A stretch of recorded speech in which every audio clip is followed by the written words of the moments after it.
Okay, get ready, whatever you want to do, or whatever you want to watch, and hey, there, she'll take care of it, so you don't need to worry. Hit it for her. But it's not blinking anymore.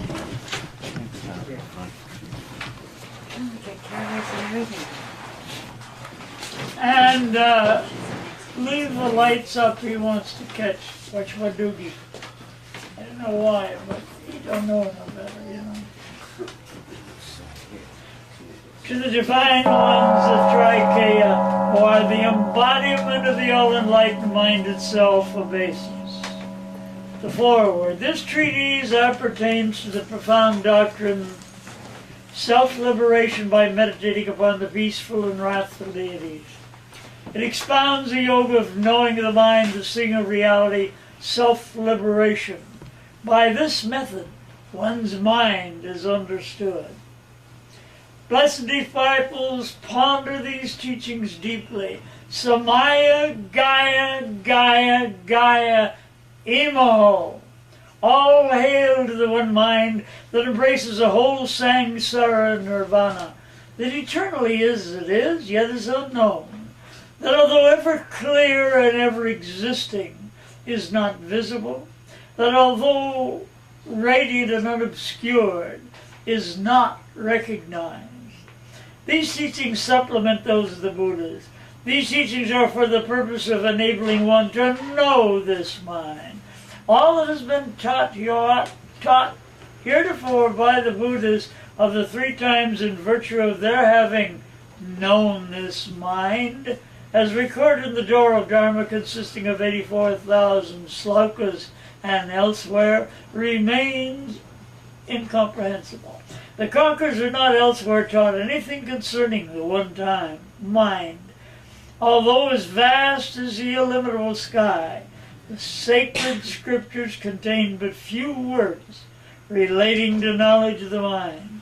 This, the true explanation of these eternal teachings of the conquerors, constitutes a correct method of their practical application. Kai, Kai, ho, blessed disciples, hearken. The result of not knowing the one mind. Knowledge of that which is vulgarly called mind is widespread. Inasmuch as the one mind is unknown, or thought of erroneously, or known one-sidedly, without being thoroughly known as it is, desire for these teachings will be immeasurable. They'll also be sought after by ordinary individuals who, not knowing the one mind, do not know themselves. They wander hither and thither through the 3 regions, and thus among the 6 classes of beings, suffering sorrow. Such is the result of their error of not having attained understanding of their mind. Because their suffering is in every way overpowering, even self-control is lacking to them. They are overwhelmed by suffering and are in darkness because of their suffering. Although the middle path contains a twofold truth. Because of desires, it finally becomes obscured. Likewise, desires obscure Kriya, Yoga, and Siva Sadhana. The transcendent at one. There is no duality. Pluralism is untrue. Until duality is transcended and at one-ment is realized, enlightenment cannot be attained. The whole samsara and nirvana, as an inseparable unity, are one's mind. Owing to worldly beliefs which he is free to accept or reject, he wanders in the samsara. Therefore, practicing a dharma freed from every attachment, grasp the whole essence of these teachings expounded in this yoga of self-liberation by knowing the mind in its real nature. The truths set forth herein are known as the great self-liberation, and in them culminates the doctrine of the great ultimate perfection. Samaya, Gaia, Gaia. That which is commonly called mind is of intuitive wisdom Although the one mind is, it has no existence. Although the source of all the bliss of nirvana and all the sorrows of samsara, it is cherished like the 11 yanas. The various names given to it are innumerable. Some call it the mental self. Certain heretics call it the ego. The Hinayanists, it's called essentiality of doctrines. Yogacara called wisdom. The means of attaining the other shore of wisdom, the Buddha essence, the great symbol, the soul seed, the potentiality of truth, the all foundation. Ordinary names are also given to it. Part 2, the practical application. If one knows how to apply this in a threefold manner, this knowing of the mind, all past knowledge less to memory becomes perfectly clear, and also knowledge of the future, thought of as unborn and unconceived.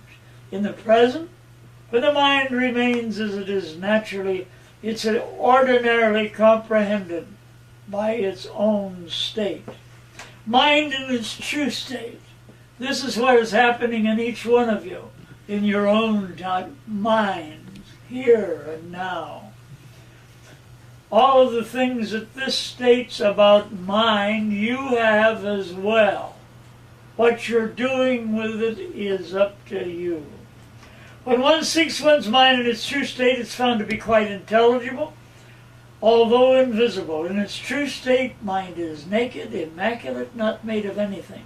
Being of the voidness, clear, vacuous, without duality, transparent, timeless, uncompounded, unimpeded, colorless, not realizable as a separate thing, but as a unity of all things, yet not composed of them, of one taste and transcendent over differentiation.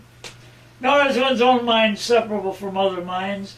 To realize the quintessential being of the one mind is to realize the immutable at one-ment of the Trikaya. The mind being as the uncreated of the voidness, the Dharmakaya, as the vacuous and self-radiant, the Sambhogakaya, as the unobscured, shining with all living creatures, the Nirmanakaya, is the primordial essence, wherein its three divine aspects are one and is called the Trikaya. If the yogic application of this wisdom be thorough, one will comprehend that which has been set forth above. Mind is non-created. Mind in its true nature being non-created and self-radiant, how can one without having knowing the mind assert that mind is created? There being in this yoga nothing objective upon which to meditate. How can one without having ascertained the true nature of mind by meditation assert that mind is created? Mind in its true state being reality, how can one without having discovered one's own mind assert that mind is created? Mind in its true state being undoubtedly ever existing, how can one without having seen the mind face to face assert that mind is created? The thinking principle being of the very essence of mind, how can one without having sought and found it assert that mind is created? Mind being transcended over creation and thus partaking of the uncreated, how can one assert that mind is created? Above the mind being in this primordial, unmodified naturalness, non-created, as it should be taken to be, and without form, how can one assert that it is created? Inasmuch as mind can also be taken to be devoid of quality, how can one venture to assert that it is created? The self-born, qualityless mind, being like the three voids, undifferentiated, unmodified, how can one assert that mind is created? Mind being without objectivity and causation, self-originated, self-born, how can one without having endeavored to know the mind assert that mind is created? Inasmuch as divine wisdom dawns in accordance with one's own time, and one is emancipated, how can opponents of these teachings assert that it is created. Mind being as it is of this nature and thus unknowable, how can one assert that it is created? Now we come to the yoga of introspection. The one mind being verily the voidness and without any foundation. One's mind is likewise as vacuous as the sky. To know whether this be so or not, look within thine own mind. Being of the voidness and thus not to be conceived as having beginning or ending, self-born wisdom has in reality been shining forever, like the sun's essentiality, its self-unborn.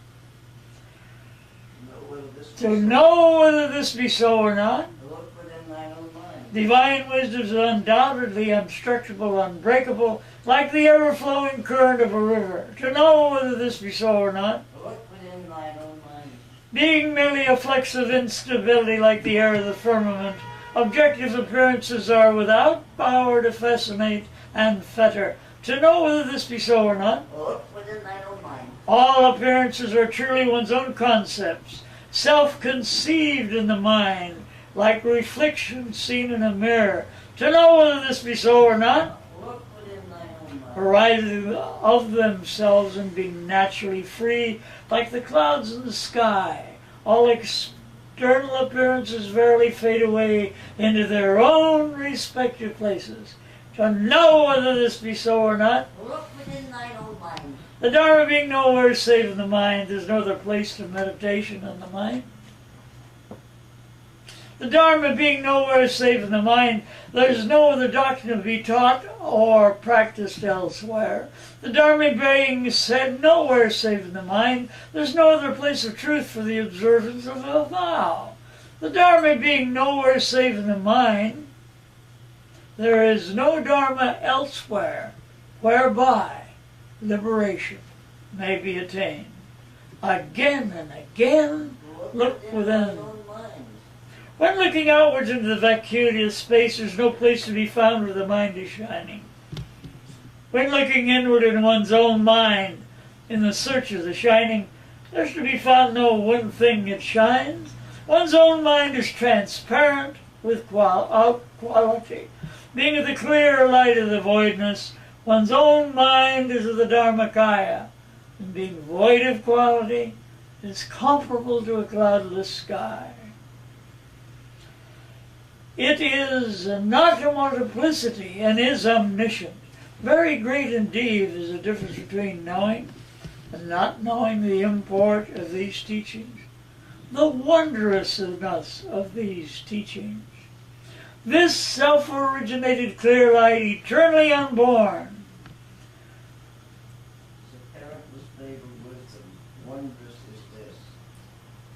being not created, its natural wisdom. Wondrous is this. Not knowing birth, it knows not death. Wondrous is this. Although it is total reality, there is no perceiver of it. Wondrous is this. Although wandering in the samsara, it remains undefiled by evil. Wondrous is this. Although seeing the Buddha, it remains unallied to good. Wondrous is this. Although possessed by all being, it is not recognized. Wondrous is this. Those not knowing the fruit of this yoga seek other yoga. Thank you. Although the clear light of reality shines in one's own mind, the multitude look for it elsewhere.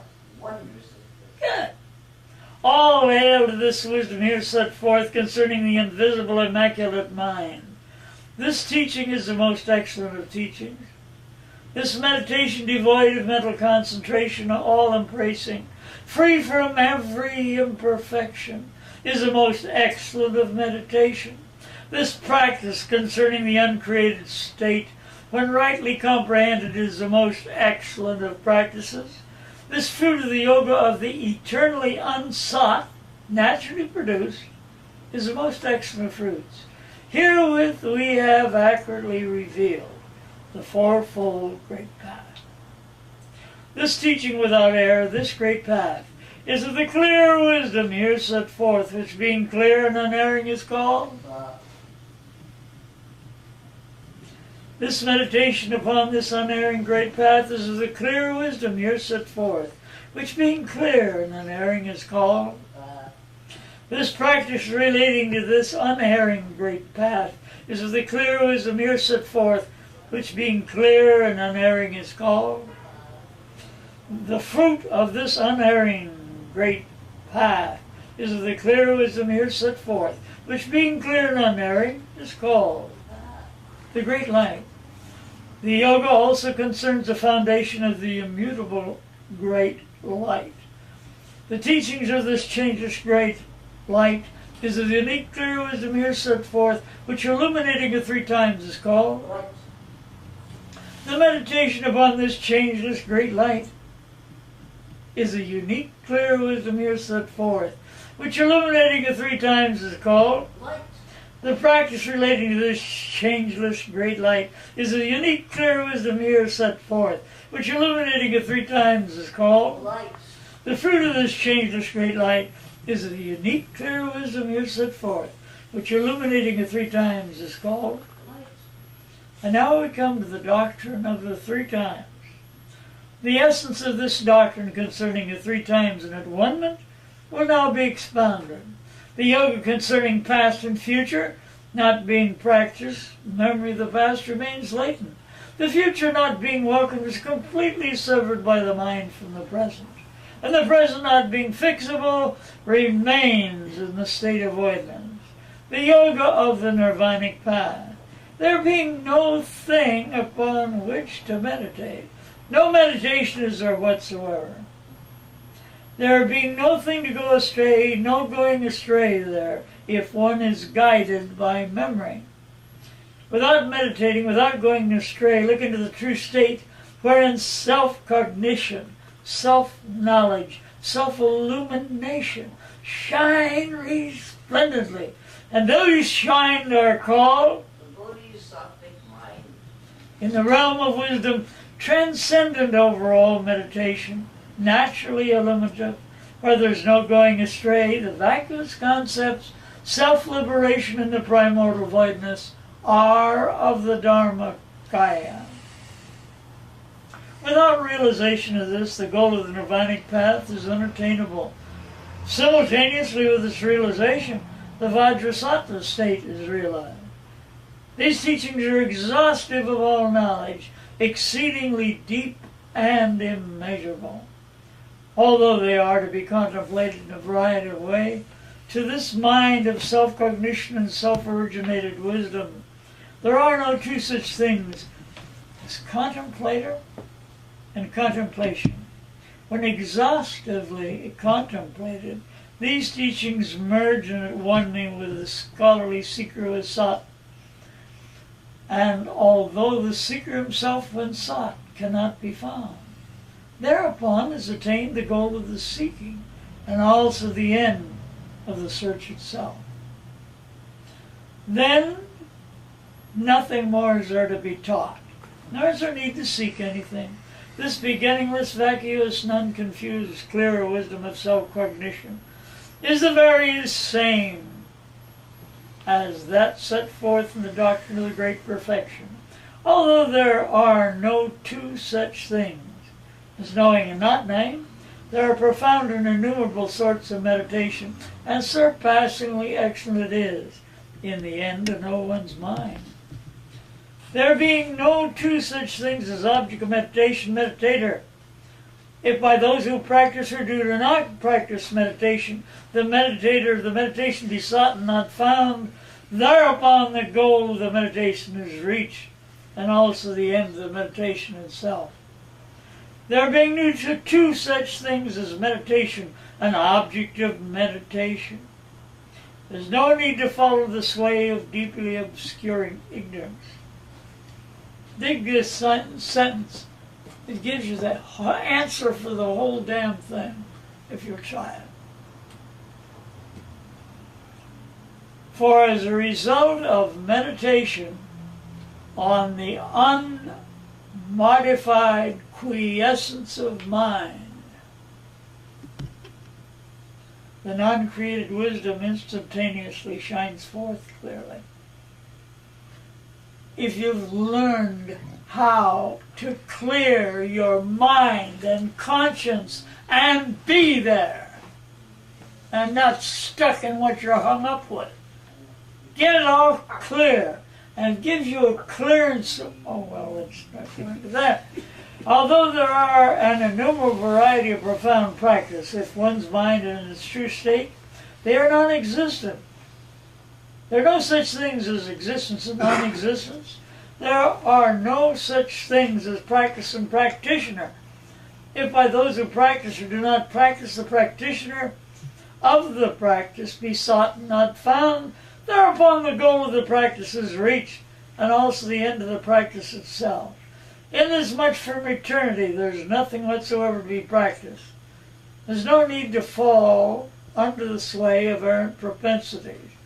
The non-created self-radiant wisdom here set forth, being actionless, immaculate, transcendent over acceptance or rejection, is itself the perfect practice.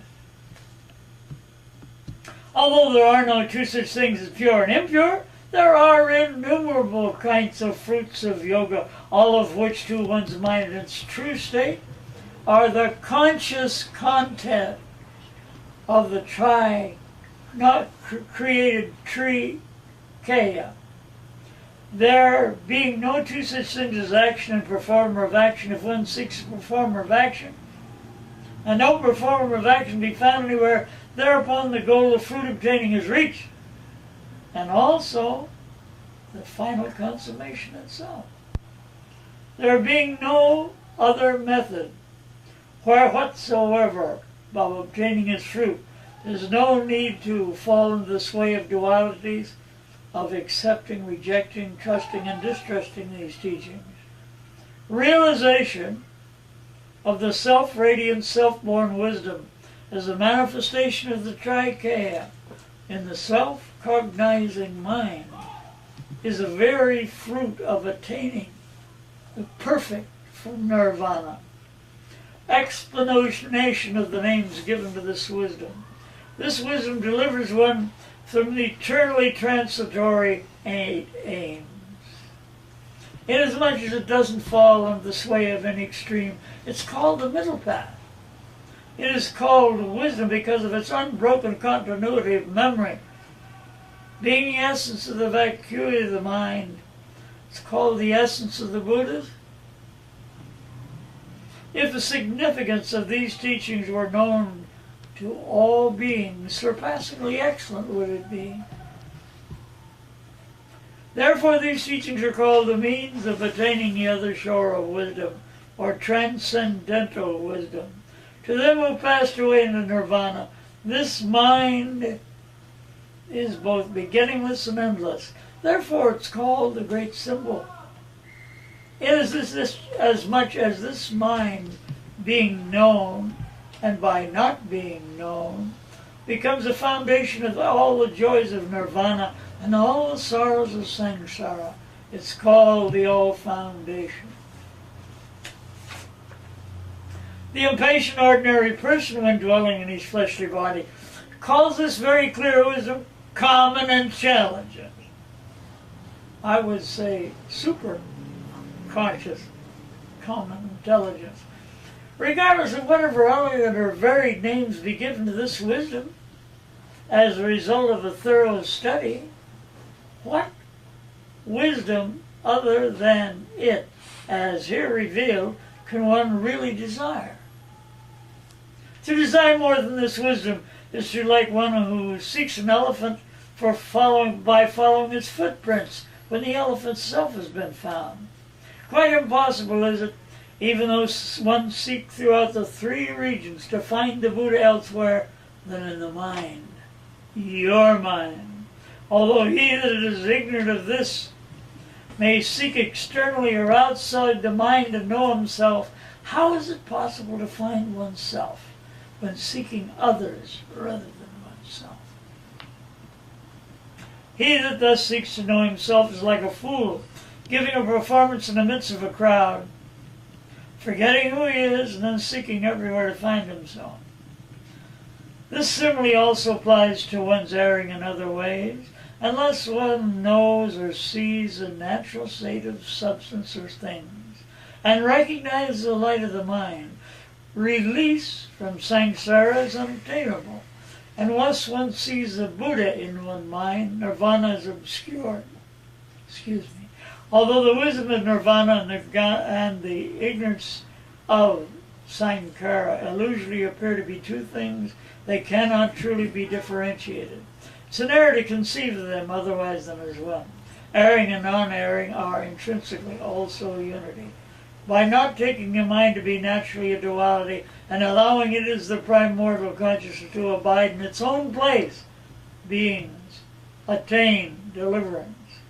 The error of doing otherwise than this arises not from ignorance in the mind itself, but from not having sought to know the thatness.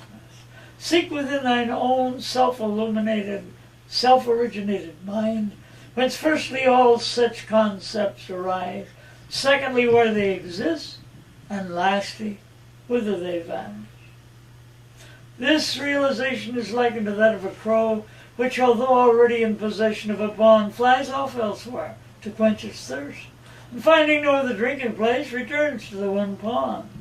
Similarly, the radiance which emanates from the one mind, by emanating from one's own mind, emancipates the mind. The one mind, omniscient, vacuous, immaculate, eternally the unobscured voidness, void of quality as the sky, self-originated wisdom shining clearly, imperishably, is itself the thatness.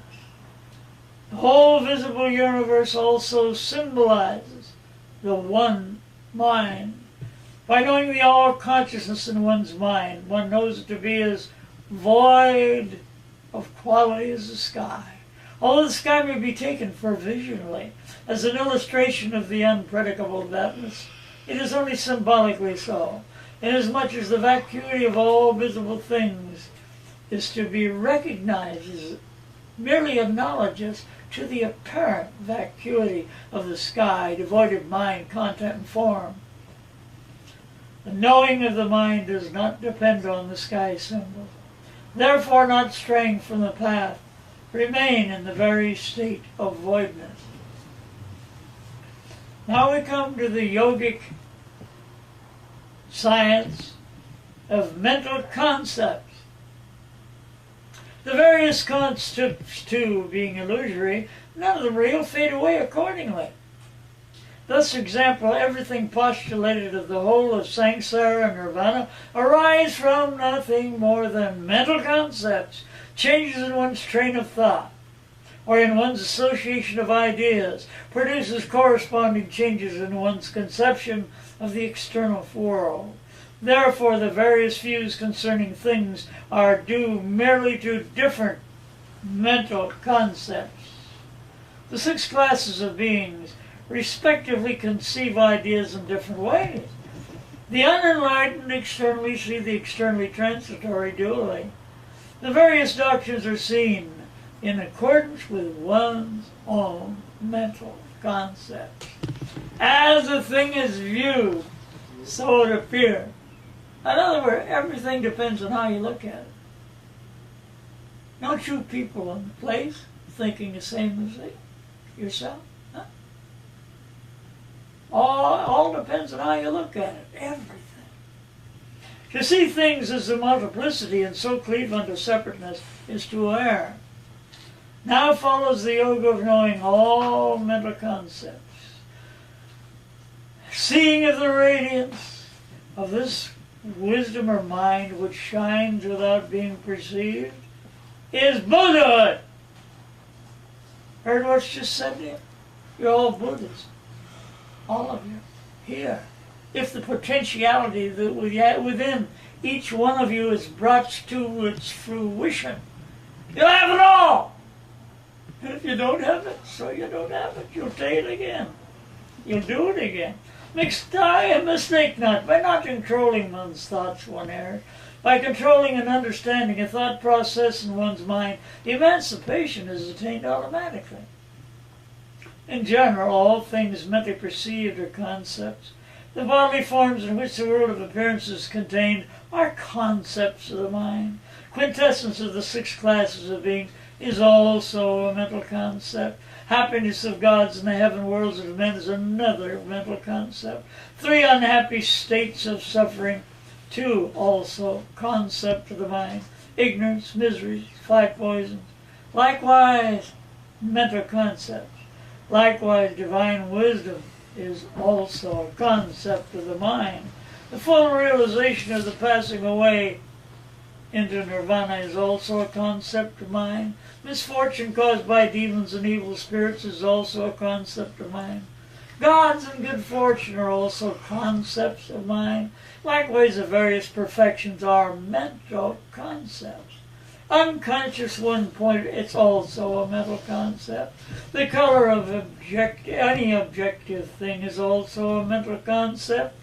The qualityless and the formless is also a mental concept. The one and the many in one is also a mental concept. Existence and non-existence, as well as non-created, are concepts of the mind. The realization of the great liberation. Nothing save mind is conceivable. Mind, when uninhibited, conceives all that comes into existence. And that which comes into existence is like the wave of an ocean. And the state of mind transcendent over all dualities brings liberation. It matters not what name may carelessly be applied to mind, truly mind is one. And apart from mind, there's nothing else. The unique one mind is foundationless and rootless, nothing else to be realized. Non-created is the non-visible. By knowing the invisible voidness and the clear light, although not seeing them separately, there being no multiplicity in the voidness, one's clear mind may be known, yet the thatness itself is not knowable. Mind is beyond nature, but is experienced in bodily forms. The realization of the one mind constitutes the all deliverance. Without mastery of the mental process, there can be no realization. Similarly, although sesame seed is source of oil and milk is source of butter, not until the seed be pressed and the milk churned do the oil and butter appear. Although sentient beings are of the Buddha essence itself, not until they realize this can they attain nirvana. Even what the hell is a howler? What's a cowherd or an illiterate person may by realization attain liberation? Concluding section. General conclusion. Though lacking in the power of expression, the author has here made a faithful record of his own yogic experiences. To one who has tasted honey, it is superfluous for those who have not tasted it to offer an explanation of its taste. Not knowing the one mind, even pandits go astray, despite their cleverness in expounding the many different doctrinal systems. To give ear to the reports of one who has neither approached nor seen the Buddha even for a moment is like hearkening of flying rumors concerning a distant place one has never visited. Simultaneously with the knowledge and the knowing of the mind comes a release from good and evil. If the mind is not known, all practice in good and evil result in nothing more than heaven or hell or the samsara. Samsara is a place we're living in now. Heaven or hell is a place we wonder about it. Whether we're going to get what we've got coming or we'll get something left. And it's a lot of hooey. We've got to find out the truth of it. It kind of explains it in a little way. As soon as one's mind is known to be of the wisdom of voidness, concepts like good and evil karma cease to exist. Even in the empty sky, which seems to be, but is not a fountain of water, so in the voidness neither good nor evil. When one's mind is thus known in its nakedness, This doctrine of seeing the mind naked, this self-liberation, is seen to be exceedingly profound. Seek therefore thine own wisdom within, and within is the vast deep. All hail, this is the knowing of the mind, the seeing of reality, and for the sake of future generations who shall be born during the age of darkness, these essential aphorisms, necessarily brief and concise, herein set forth, were written down in accordance with tantric teachings. Although taught during his present epoch, the text of them was hidden away amidst a cache of precious things. May this book be read by those blessed devotees of the future. Samaya, Gaia, Gaia, Gaia. Vast, vast, vast is divine wisdom. These teachings, called the knowing of the mind and its self-identifying, self-realizing, self-liberating reality, formulated by Padmasambhava, the spiritually endowed teacher from Yurgan. May they not wane till the whole samsara is empty. Self-salvation. Therefore, O Ananda, be ye lamps unto yourselves. Be you a refuge to yourselves. Betake yourself to no external refuge. Hold fast to the truth as a lamp. Hold fast to the truth as a refuge. Look not for refuge to anyone besides yourself. And this is something that was written to me, one of my teachers. He makes a sort of a synthesis of what we're all trying to get anyway, in a way. The clear light is the source of light which lighteth everyone of humankind that cometh into the world. It is a radiance of cosmic consciousness. The yogins realize it while still in the fleshly body, and all mankind glimpse it at the moment of death. It's the light of the Buddha, of the Christ, and of all masters of life. And to the devotee in whom it shines unimpededly, it is the Guru and the Deliverer. Gate, gate, para, gate, parsam, gate, bodhisvaha. Gate, gate, para, gate, parsam, gate, bodhisvaha. Gate, gate, para, gate, parsam, gate, bodhisvaha.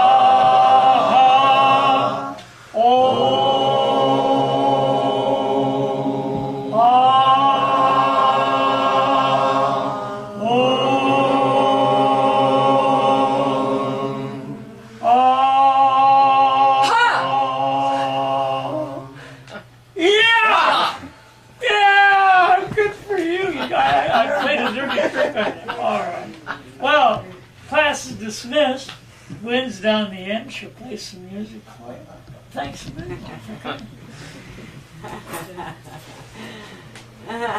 You was guilty, Mary.